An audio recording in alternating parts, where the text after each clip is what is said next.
Assalamualaikum warahmatullahi wabarakatuh dan salam sejahtera untuk kita semua. Oke, baik para mahasiswa sekalian, di video kali ini saya akan membahas tentang penyakit akibat pajanan logam berat.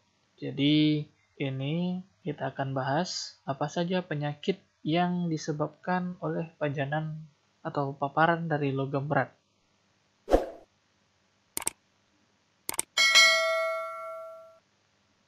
Oke, sebelum kita masuk ke penyakitnya, kita harus mengerti dulu apa itu logam. Jadi, logam itu biasanya didefinisikan dari sifat fisik adalah berbentuk padat, kecuali merkuri dalam bentuk cair. Jadi, logam itu biasanya kita kenal itu dalam bentuk padat, kecuali di merkuri itu berbentuk cair, yang sering kita lihat di termometer ataupun di alat pengukur tensi atau tensimeter atau mengukur tekanan darah, atau tensimeter yang menggunakan merkuri. Karakteristik umum logam itu, pertama, logam itu memiliki reflektivitas tinggi. Jadi dia punya kilau atau reflektif ya, bisa memantulkan cahaya. Yang kedua, logam itu bersifat konduktivitas listrik yang tinggi. Jadi ini bisa menekan listrik. Kemudian yang ketiga, konduktivitas termal yang tinggi juga. Jadi bisa menghantarkan panas yang tinggi. Jadi menghantar panas sangat baik. Kemudian duktilitas mekanik dan kuat. Nah, karakteristik logam yang sangat penting secara toksikologi adalah logam itu mungkin sering bereaksi dengan sistem biologi dengan kehilangan satu atau dua elektron bentuk kation. Jadi kalau dalam bahasa kimia itu ada elektron, ada kation. Nah, logam ini akan bereaksi dengan sistem biologi atau bereaksi dengan sel dan dia dengan kehilangan satu atau lebih elektron. Logam adalah unsur kimia yang siap membentuk ion atau kation dalam dan memiliki ikatan logam. Logam merupakan salah satu dari 3 kelompok unsur yang dibedakan oleh sifat ionisasi dan ikatan bersama dengan metaloid dan non-logam.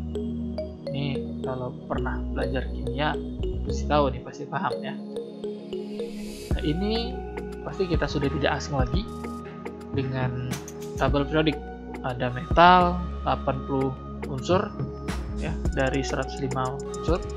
Kemudian metaloid, nah ini memiliki sifat metal, diagonal antara boron dan tellurium, lihat dari warna-warnanya. Jadi memang lebih banyak logam ya, metal ya. Kita masuk ke logam berat. Jadi apa itu logam berat? Nah, logam berat merupakan logam yang mempunyai berat jenis atau specific gravity 5,0 atau lebih. Nah, dengan nomor atom antara 21 dan 92 uranium dari sistem periodik. Jadi, dalam kimia itu ada namanya berat jenis. Jadi, logam berat ini memiliki berat jenis 5,0 sampai lebih ya, ataupun lebih. Nah, logam berat adalah logam dengan berat jenis di atas 5 kali berat jenis air. Jadi, kalau kita masukkan ke dalam air, dia akan tenggelam ya. Seandainya merkuri ini kita siram ke air, dia akan tenggelam karena beratnya lebih besar dari berat jenis air, atau di atas 5 gram per cm kubik.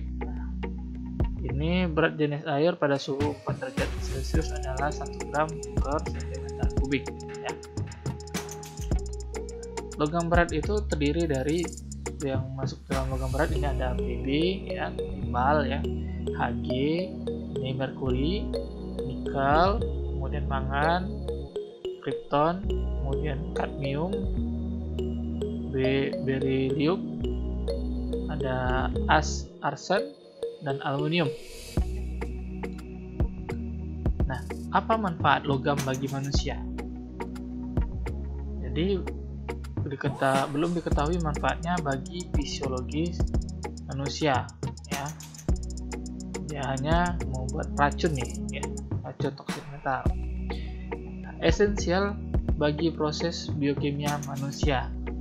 Contohnya zinc, suatu kofaktor penting bagi beberapa reaksi enzimatik dalam tubuh manusia. Jadi kalau secara fisiologis ini memang logam itu belum diketahui manfaatnya apa, tapi secara biokimia, dalam proses biokimia tubuh, nah logam ini ada fungsinya sebagai kofaktor penting bagi beberapa reaksi enzimatik. Nah kalau enzim ini kan dia mempercepat proses, nah kofaktornya inilah sebagai penggeraknya ya. Kemudian vitamin B12 memiliki atom kobalt di ininya. Nah ini bukan bagian dari vitamin B12 nih. Dan hemoglobin itu mengandung Fe atau zat besi. Fe ini juga termasuk dalam jenis logam, golongan logam. Trace elemennya penting dalam diet. Ini ada yang tembaga, mangan, selenium, chromium, dan molybdenum ya. Kalau dalam obat-obatan ini ada aluminium, bismut, emas, ya, gallium, lithium, dan perak. Ya. Ada logam esensial. Nah, ini semua kehidupan membutuhkan ion logam. Ditemukan dalam semua jaringan yang sehat. Jadi logam esensial ini sebenarnya adalah logam yang dibutuhkan oleh tubuh ya dalam jumlah normal. Ada batasnya gitu ya, dalam jumlah optimal lah. Kalau berlebih dia akan menjadi racun. Nah, kekurangan logam esensial dapat menimbulkan gejala defisiensi. Jadi kalau misalkan kurang, dia akan menyebabkan gejala defisiensi atau kekurangan. Nah, ini dia ada elemen makro di mana ada natrium, kalium, kalsium, magnesium, magnesium. Oke. Selanjutnya kalau elemen trace, nah ini ada Cu, Fe, zat besi, zinc, dan lain-lain. Kalau natriumnya ya memang kita dari garam, kalium, kalsium ya sangat besar ya, dibutuhkan sangat besar. Nah kalau Fe itu masih sedikit lah ya. Nah, logam-logam ini memiliki dua fungsi utama. Pertama, reaksi redoks, kemudian partisipasi langsung sebagai katalis. Inilah manfaat dari logam esensial. Nah, ini defisiensi dan kelebihan dari logam esensial. Jadi, logam itu ya memang dibutuhkan ya digunakan ya secara optimum ya normal. Itu ya ada batasnya. Tidak boleh kurang ataupun tidak boleh berlebih, karena jika kurang dia akan defisiensi ya. Kalau berlebih dia akan menjadi racun ya. Nah, kemudian selanjutnya, nah semua logam baik esensial maupun non esensial dapat menjadi toksik. Jadi ada batas toleransinya, jadi tidak boleh berlebih ya. Kalau berlebih nanti akan meninggal nih. Jadi sinilah ya. Nah, batas yang dibolehkan konsentrasi. Nah ini paparan ya dari mana logamnya, sumbernya, kemudian bagaimana kita bisa terpapar di sini ya. Sumber pajanan logam berat ini ada dari pekerjaan, ada lingkungan ya. Contohnya ini kalau pernah tahu berita tentang Teluk Minata, nah ini ya. Lalu kemudian diet, jadi ada beberapa diet itu yang menggunakan logam berat ya. Kemudian obat-obatan sebagai obat-obatan. Nah, jika ada kecurigaan pasien keracunan logam berat, maka perlu dilakukan anamnesis yang lengkap, riwayat pekerjaan, kemudian diet, rekreasi, karena identifikasi dan penghentian pajanan seringkali merupakan satu-satunya pengobatan yang diperlukan. Jadi memang logam berat ini tidak bisa, atau yang paling penting itu memang bagusnya adalah diidentifikasi dan penghentian pajanan ya.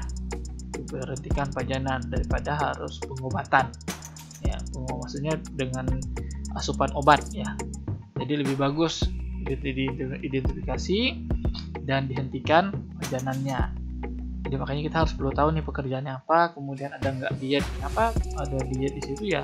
Siapa tahu ada memang pekerja itu menggunakan logam berat ini sebagai asupan dietnya, gitu ya, mengatur pola makan ya. Gitu. Kemudian rekreasi, karena takutnya nanti pekerja itu ada terkena paparan di daerah lain, ya. Gitu. Bukan dari pekerjaan. Makanya kita wanti-wanti dulu, kita tanyakan dulu ya kalau bagi dokternya ya. Nah, toksisitas logam, jadi ini tingkat keracunannya. Efek toksik dari logam menyebabkan interaksi antara ion logam bebas dan target sel. Target sel dapat berupa proses biokimiawi atau enzim, kemudian membran sel, organel sel. Target organnya ada ginjal, kemudian saraf, sistem saraf, pernapasan, endokrin, dan reproduksi. Jadi bisa dibedakan ya mana yang sel, mana yang sel, mana yang organ ya. Sel itu ya kayak sel eritrosit ya, atau sel leukosit, sel-sel darah, sel-sel kulit ya. Kalau organ itu sudah berbentuk ya, gabungan dari sel ya, seperti sudah berbentuk lah dia ya, seperti ginjal ya, jantung. Nah ya, ini sistem saraf ya, pernapasan, paru-paru, endokrin, dan reproduksi. Nah, mekanisme umumnya ya, aktivasi atau inhibisi enzim ya, dan karsinogenis. Jadi memang dari logam ini juga dia mengganggu proses enzim ya, tadi proses biokimiawi dan karsinogenesis, jadi bersifat karsinogen atau menyebabkan kanker. Jadi memang kalau ditarget organ berarti dia bisa menumpuk di sana ataupun menyebabkan gangguan pada organ. Kalau sel juga seperti itu, dia mengganggu membran sel atau organ selnya. Faktor yang mempengaruhi toksisitas logam berat pertama adalah usia. Anak-anak lebih rentan terhadap efek pajanan timbal melalui saluran pencernaan karena mereka menyerap timbal beberapa kali lipat lebih tinggi dibandingkan orang dewasa. Jadi memang ini ya usia. Jadi anak-anak itu lebih rentan karena tadi anak-anak ini kan memang dalam proses pertumbuhan tentunya membutuhkan asupan tinggi ya. Jadi disinilah makanya kenapa anak-anak lebih rentan, karena memang dari dia penyerapannya juga tinggi ya, penyerapan di pencernaannya tinggi ya, lebih tinggi dibandingkan orang dewasa karena terkait dengan pertumbuhan. Kemudian rute pajanan. Merkuri elemental relatif tidak diserap melalui saluran pencernaan dan sedikit diserap melalui kulit yang intek, akan tetapi merkuri elemental yang terinhalasi atau disuntikkan memiliki efek toksik yang hebat. Jadi tergantung tadi efek dari atau rute pajanan ya, rute pajanannya apakah melalui pernapasan, pencernaan, ataupun absorpsi dari kulit dan diinjeksi ya. Nah, bentuk kimianya. Jadi, barium sulfat bersifat non-toksit, sedangkan garam barium cepat diserap dan dapat menyebabkan hipokalemia berat yang dapat menyebabkan kematian. Jadi ini tergantung bentuk kimianya ya. Kalau dia barium sulfat, ini tidak bersifat toksik, tapi kalau dia sudah berbentuk garam, ini dia bersifat toksik dan bahkan menyebabkan kematian. Nah, selanjutnya interaksi dengan elemen logam esensial. Lalu kemudian gejala spesifik bervariasi tergantung dari jenis logam beratnya. Apa? Pajanan akut atau kronik. Ini tergantung ya. Kemudian total dosis yang diserap tubuh. Bentuk kompleks metal protein, metal binding protein, atau metal lotionin ya. Ini gejala khas beberapa logam berat. Kalau arsenik, ini ya bisa, kalau dia akut bisa diare ya, kayak kasus Munir. Encephalopati painful neuropathic, sakit kepala, ya. Kemudian multi organ disfungsi, jadi ada gangguan atau disfungsi organ ya, banyak organ. Kalau kronik bisa menyebabkan ya diabetes, hipopigmentasi atau hiperkeratosis. Nah ini enggak kanker paru, ya, kanker kulit, nah encephalopati. Kemudian bismut, nah ini ya kalau akut ya ini renal failure. Kalau dia kronik ini disfusi mioclonic encephalopati. Kadmium bisa, kalau akut dia bisa menyebabkan pneumonitis ya, karena dari oksidium ya. Nah, proteinuria kalau di kronik nih ya, banyak lagi yang lainnya, dan ini ya bermacam-macam gejala khas dari logamnya. Kalau merkuri secara akut ini bisa menyebabkan demam ya, diare. Kalau kroniknya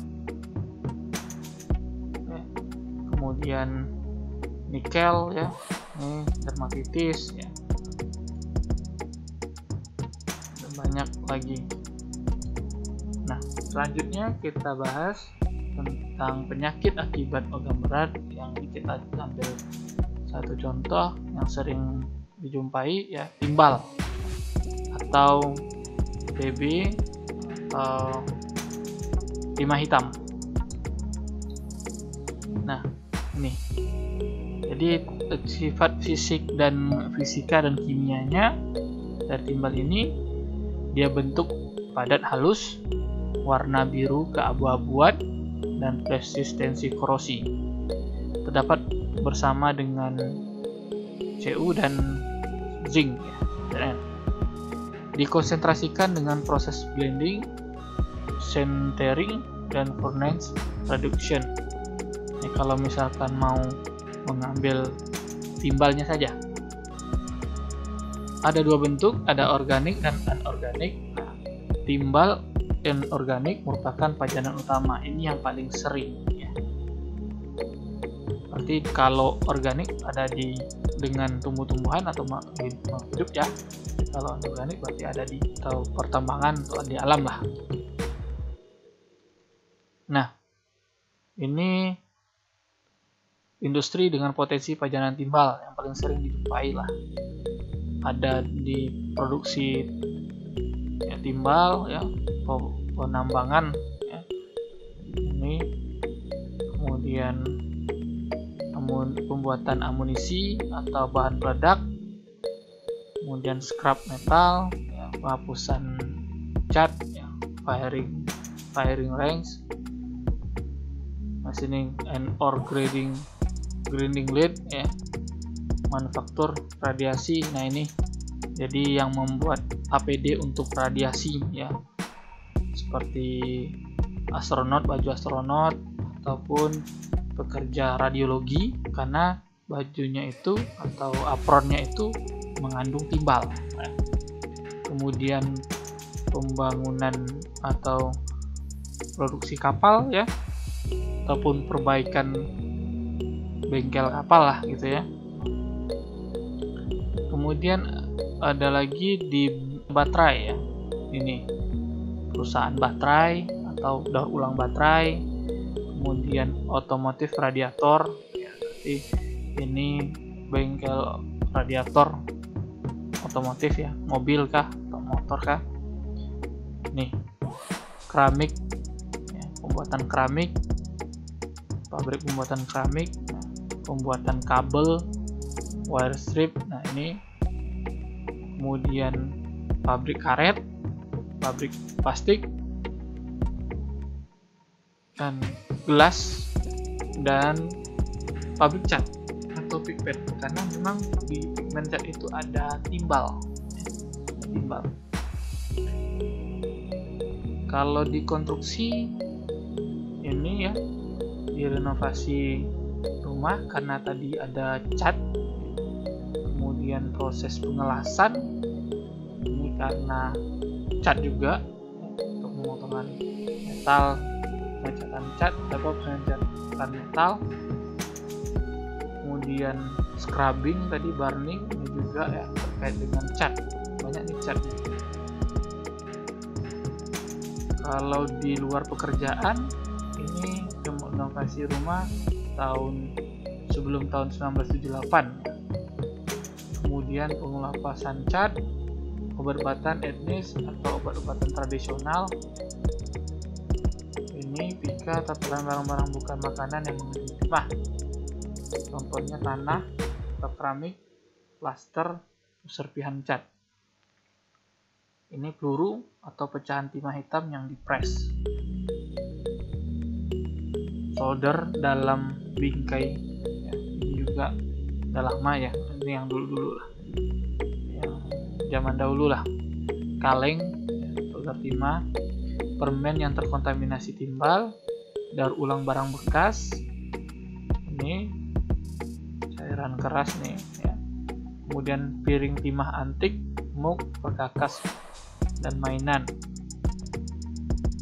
Kemudian ada timah pemberat untuk memancing. Ini ya.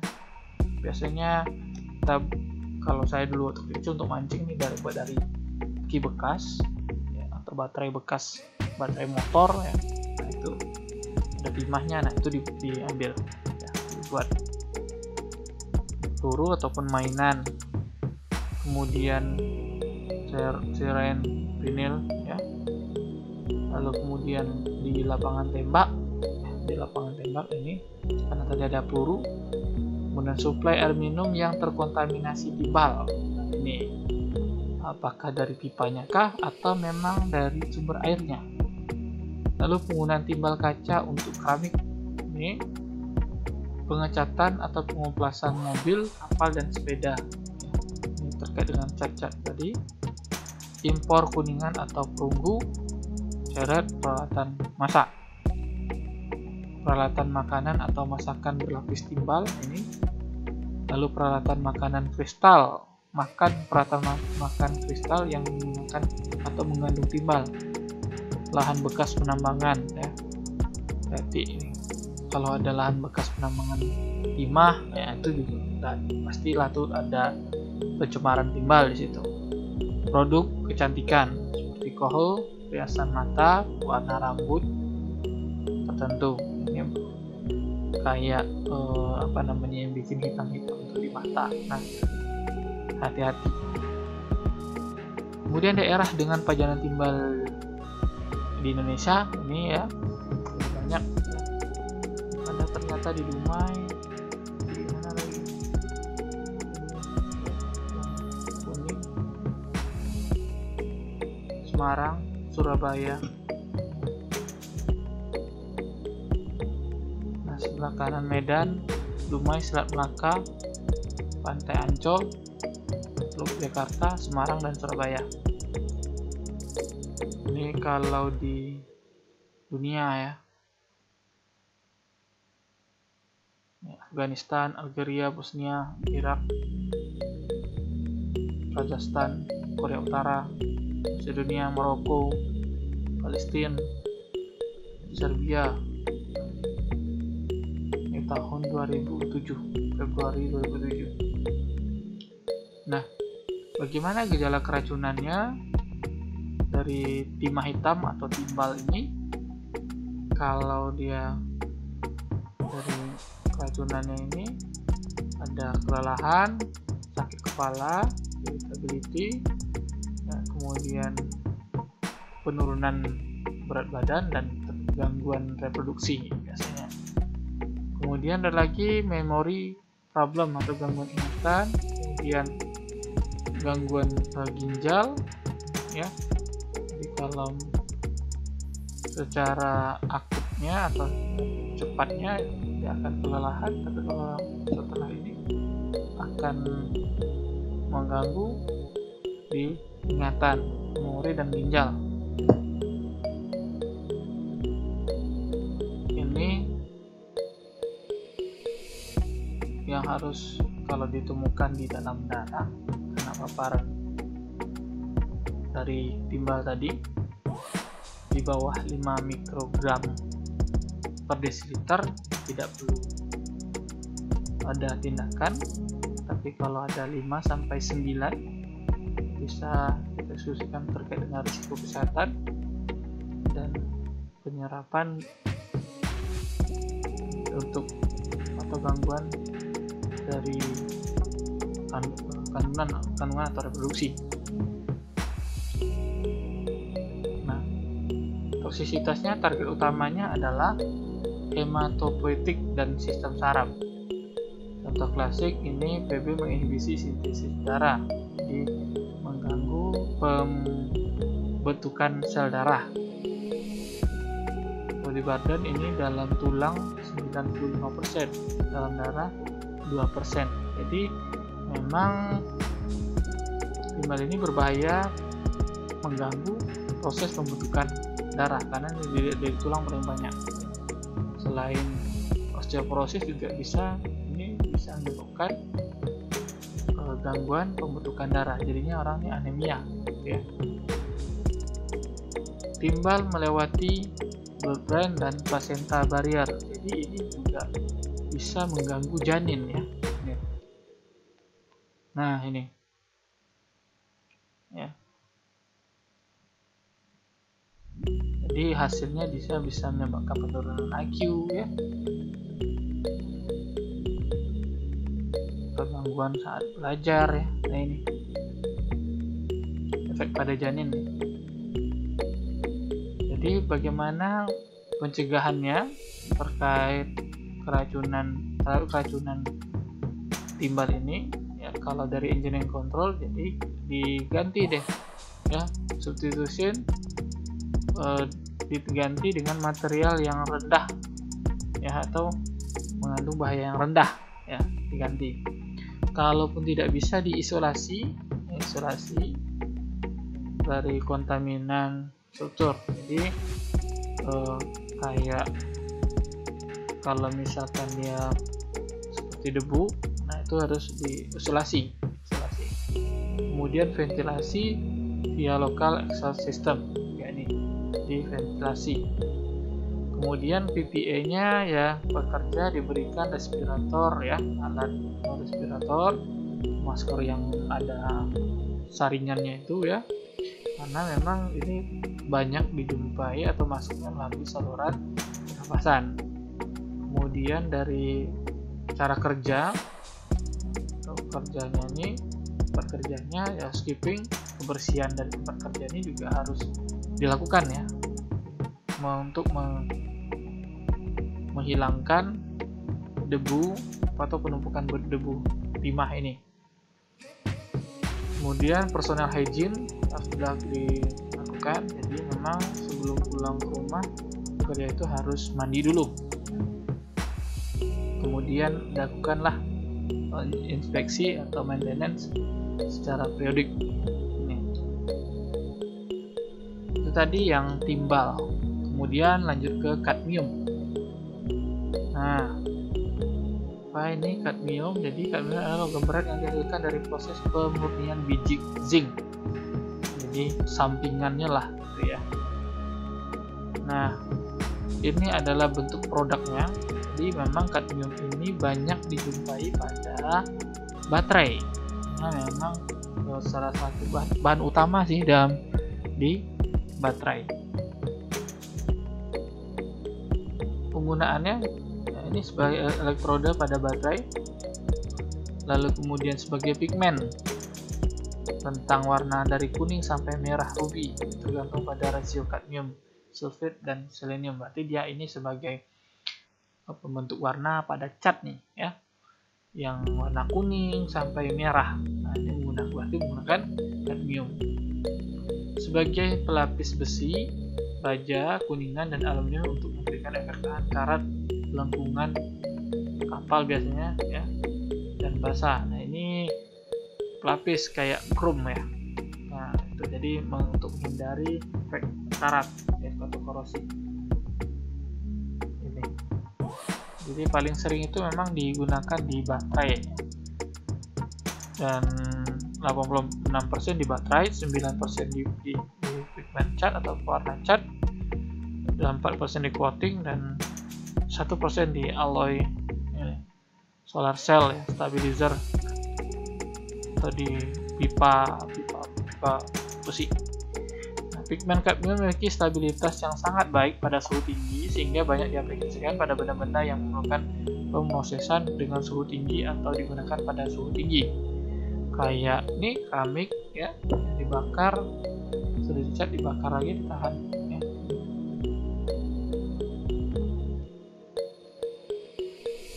Nah, pajanannya kalau di udara terinhalasi ini 0,0 mikrogram per meter kubik atau lingkungan 0,01. Makanan di daging ikan, buah ini 1 sampai 50 mikrogram per kilogram. Di setiap 1 kilogram itu ada di sini sekitar 1 sampai 50 mikrogram. Pada biji-bijian ada 10 sampai 150 mikrogram per kilogram. Kemudian kerang-kerangan, nah ini yang paling tinggi karena kerang ini kan dia bersifat karena dia di bawah, jadi dia sering menyerap ini logam-logam ini 100 sampai 1000 mikrogram per kilogram. Jadi memang sangat banyak nih, makanya kerang itu sangat tidak dianjurkan bagi ibu hamil ya, atau dikonsumsi bagi ibu hamil. Asap rokok, kemudian fertilizer dan pestisida. Ini fertilizer dan pestisida. Nah, ini terkait dengan paparannya. Nah, kadmium dan ginjal.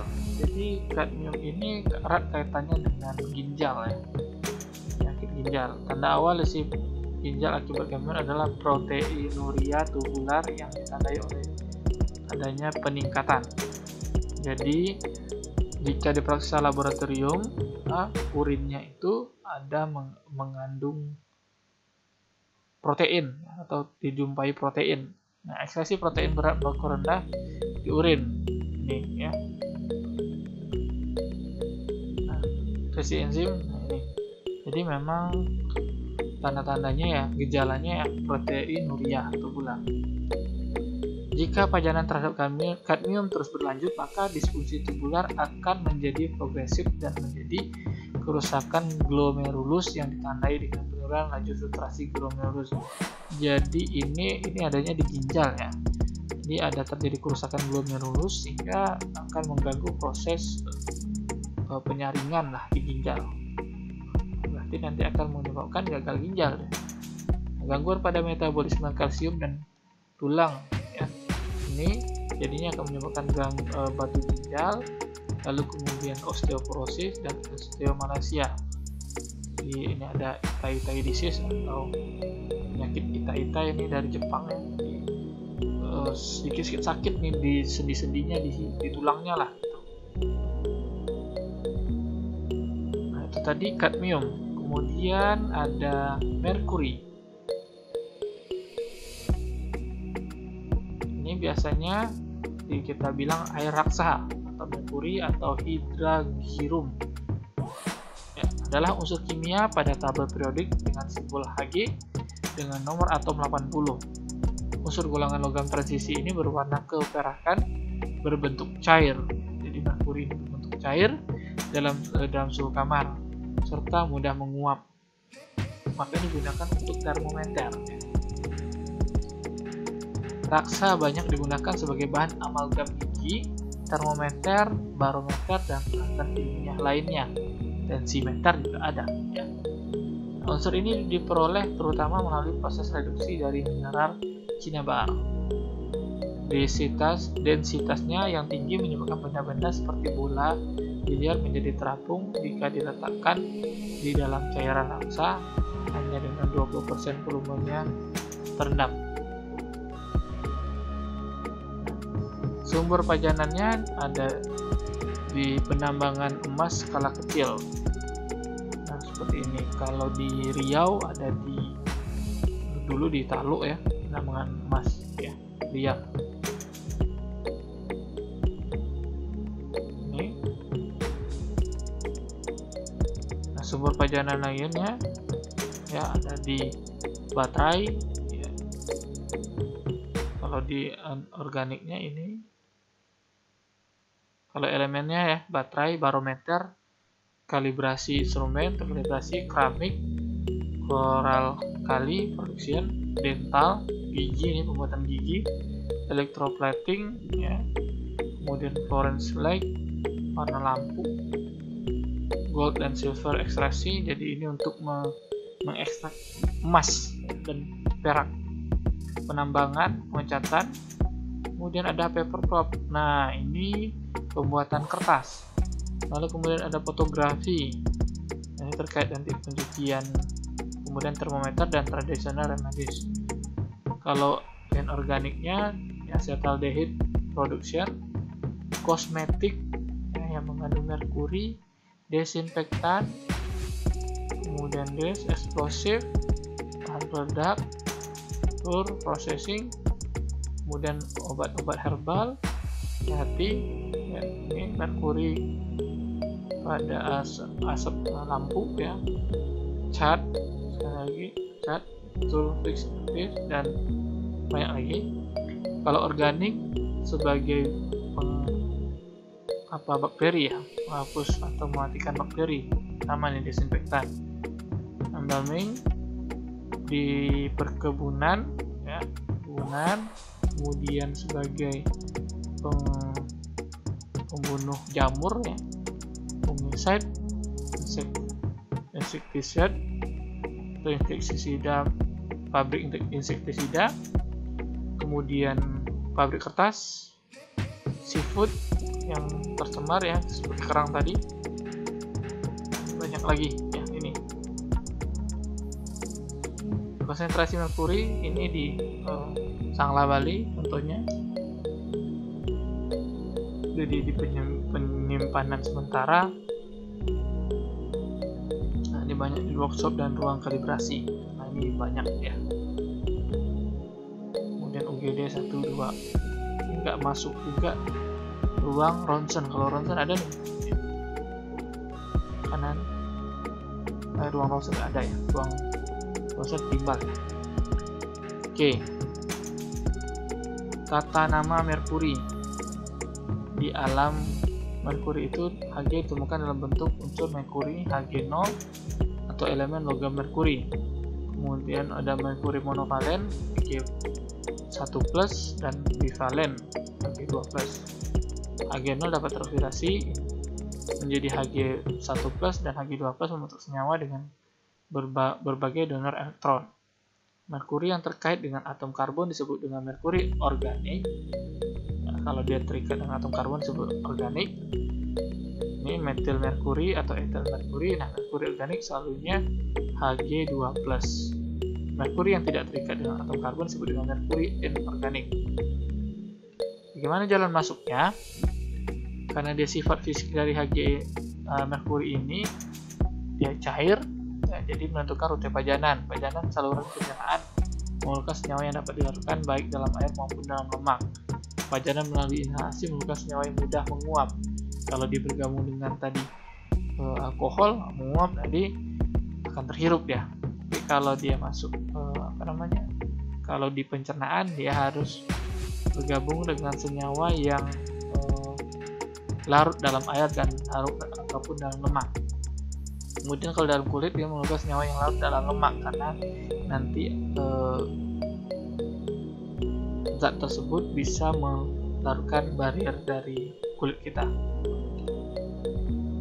Hg0 sangat tidak larut dalam air dan bahan organik, tidak diserap pada pajanan melalui saluran pencernaan maupun kulit. Mudah menguap, ini bisa masuk ke pernafasan, mudah terinhalasi dan segera larut dalam aliran darah. Sebagai gas yang terlarut, Hg0 segera bereaksi karena luas permukaannya sangat luas, karena partikelnya terbagi sangat kecil. Sebaliknya, Hg cair dalam aliran darah kurang aktif karena berada dalam bentuk droplet tak larut dengan luas permukaan terbatas. Jadi memang Hg0 ini umumnya pada berbentuk gas yang mudah menguap. Jadi kalau misalkan yang berbentuk cair ini kurang aktif dia di dalam darah. Jadi kalau masuk dalam inhalasi atau saluran pernafasan, karena dia mudah menguap di Hg0 umumnya, ya, jadi memang yang paling sering itu adalah Hg0. Pemanasan akan meningkat volatilitas dan intensitas pajanan. Nah, merkuri ditambah dimakan pada cairan hasil pengurusan batuan yang mengandung emas untuk mengikat emas. Sesudah itu amalgam emas merkuri dipanaskan, merkuri menguap dan tertinggallah emasnya. Ini akan terhirup nanti. Kemudian banyak senyawa merkuri organik juga sudah menguap, misalnya di metil merkuri.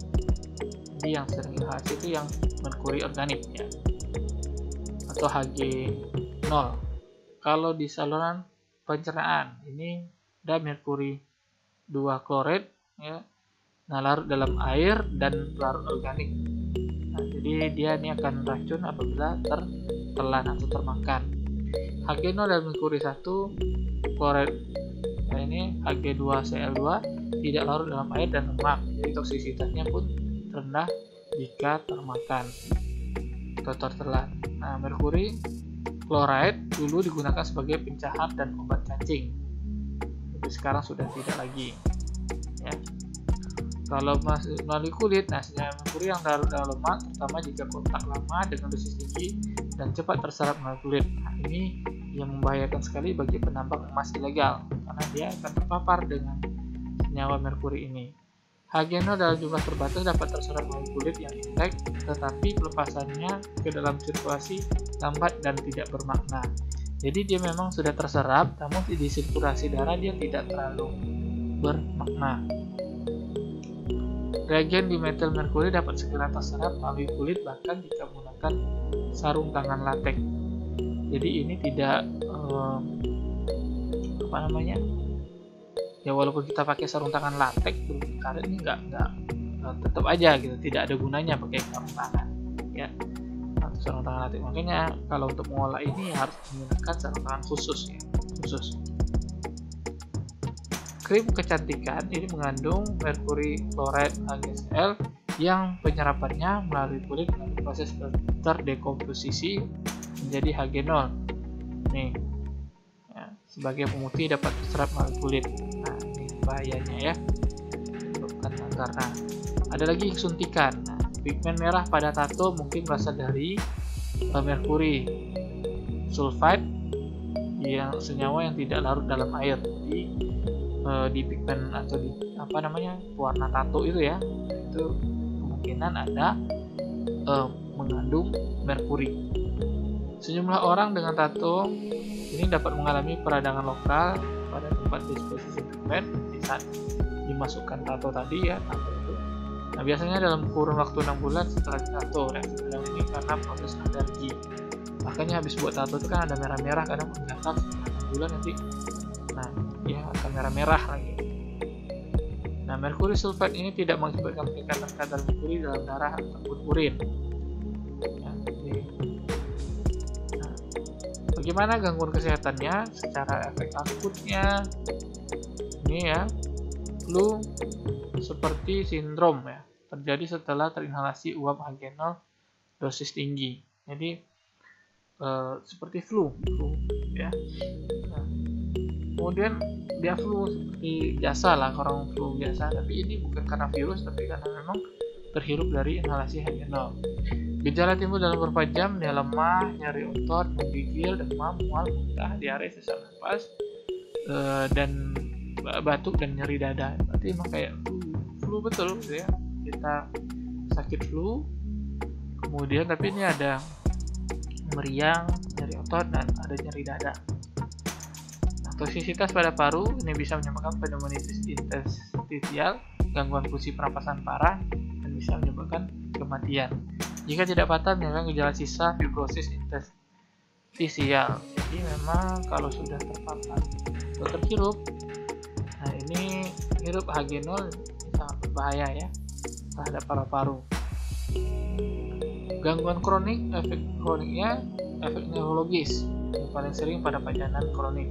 Jadi gangguan sistem saraf nih ya. Pajanan berulang dengan Hg0 menimbulkan gingivitis, stomatitis, salivasi berlebihan, ya, salivasi berlebihan atau mences ya, dan kelelahan, sulit tidur, anoreksia, gangguan kebanyakan ya kerusakan ginjal ini kalau kronik. Kelainan neurologiknya jadi sistem motorik, ada tremor halus, gemetaran halus, kelemahan dan kecepatan motorik terganggu. Kalau kapasitas intelektual ini daya ingat verbal dan spasial jangka pendek. Jadi memang daya ingatnya pun agak berkurang. Keadaan emosional ada kecemasan, depresi, dan menarik diri. Ketiga gejala ini disebut dengan eretisme. Ini latensi metilmerkuri di kontras dengan respon cepat terhadap uap vaginal. Dosis tinggi metilmerkuri menunjukkan periode laten beberapa bulan antara pajanan dan gejala awal ya. Gejalanya parestesis, ataksia, dysarthria, dan gangguan pendengaran. Janin yang sedang berkembang sangat sensitif dan pajanan intrauteri dapat menyebabkan kelahiran cacat. Jadi memang juga bahaya bagi janin. Makanya orang hamil itu tidak boleh menggunakan alat kosmetik ya. Nah, karena kita khawatirkan yang mengandung merkuri ini nantinya akan mengganggu janinnya. Nah, jadi bisa menyebabkan janinnya cacat. Hati-hati dengan kosmetiknya, harus dilihat lagi deh. Nah, itu tadi terkait dengan penyakit akibat kerja yang disebabkan oleh paparan logam berat. Ya. Semoga video ini bermanfaat. Terima kasih atas perhatiannya. Assalamualaikum warahmatullahi wabarakatuh.